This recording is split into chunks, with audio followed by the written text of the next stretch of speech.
Shalom, giving honor and praise unto the Most High, the Creator and the Maker of heaven and earth. My name is Yeshaya Yisrael of the tribe of Dan of the house of Israel. For those who have been following on our new YouTube channel, my queen, Sarah Michaela of the tribe of Judah, being the person who's done the recording, and I thank the Most High for her in my life. We were stopped.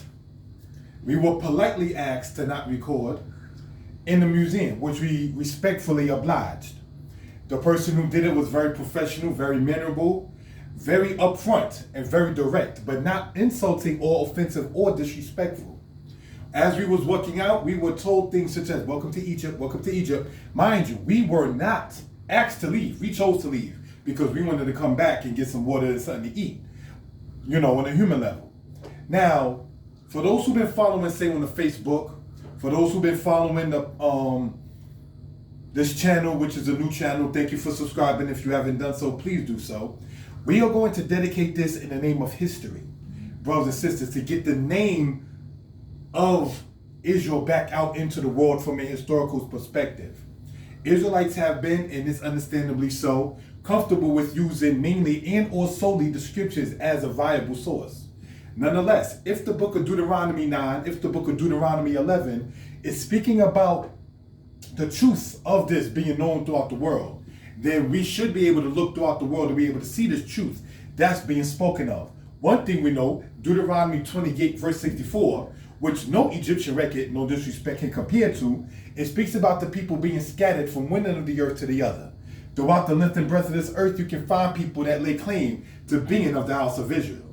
And there will be a description there will be a link in the description discussing part of the diaspora of the Israelites. Now, brothers and sisters, for those who've been following, you will know of this book right here, Egypt, Talking Writing. Did the Torah come from the culture of Tameri? Tameri, brothers and sisters, is in northern Egypt, which they refer to as Lower Egypt. And Tamehu is southern Egypt, which they refer to as Upper Egypt. Now, there may be some Israelites who may feel, oh, why go to Egypt? You're in a place where they worship idols and so forth and so on. Very true. But let's explain why, brothers and sisters. One, it was to get out of America. Two, for a little while. It was also a way to sit there and see where our ancestors have been through. The place, if we may go there, where the prophet Moses was born and the priest Aaron was born. Where we may be able to sit there and see, brothers and sisters, the actual monuments that our ancestors did see, that Jeremiah did see, having been in the land of Egypt himself, Jeremiah the prophet. We intend in time to go to, not to get too personal, other places in Egypt, if we will, such as Aswan, Elephantine, Luxor, things of that kind of nature.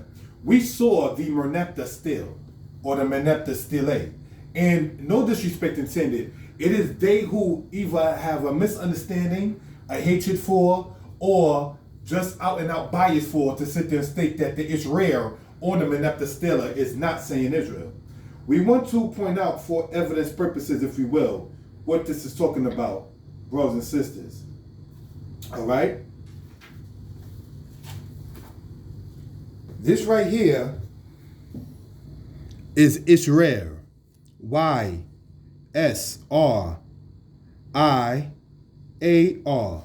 Israel. The people, his seed is not.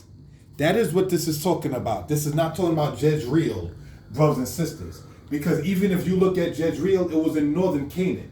And if you look at, brothers and sisters, the names on the Merneptah stele, it is speaking about southern Canaan for just edification purposes. All right, so we want to emphasize that for reasoning matters. Now, in this book here, Egypt Talking Writing, one can get on their own on Amazon. And the price of it is $20. All right. It took some years to write it. I thank the Most High for it being able to come out. And I say this in due respect that nobody knows everything. But on the other end, when one has a strength and a passion to get something accomplished and to get something done,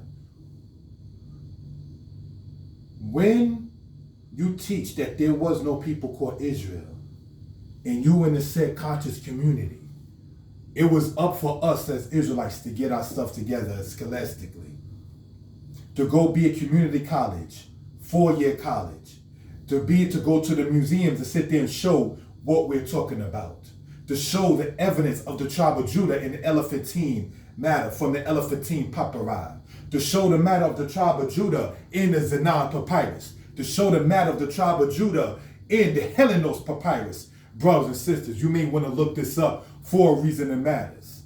We want to sit there and show what J.A. Rogers was talking about. We wanted to show what people want to speak about the Beta Israel or the so-called Falashas and what they state. Brothers and sisters, the Bible starts off in what is referred to as the Middle East, in the land of Shinar. That's the first basic country that it mentions outside of Havilah. Havilah being by modern day Ethiopia. So we can sit there and see where the Gan Eden or the Garden of Eden, also referred to in the English as the Garden of Paradise, was located in the vicinity of where Egypt is, the Sudan, Kush, Saudi Arabia, Mesopotamia, if we will. Mesopotamia being a Greek word meaning the land between the two rivers. Anybody teaching that Egypt is inside the Western Hemisphere is sadly mistaken. Anybody teaching that Utah is where Jerusalem is sadly mistaken. We're not going to even entertain or dignify such a conversation at this point on this channel. It was discussed on Mora Yeshaya Torah Lessons. Again, thank you for subscribing to the channel. Reach out, contact me, 908-587-4841. Shalom, Most High bless.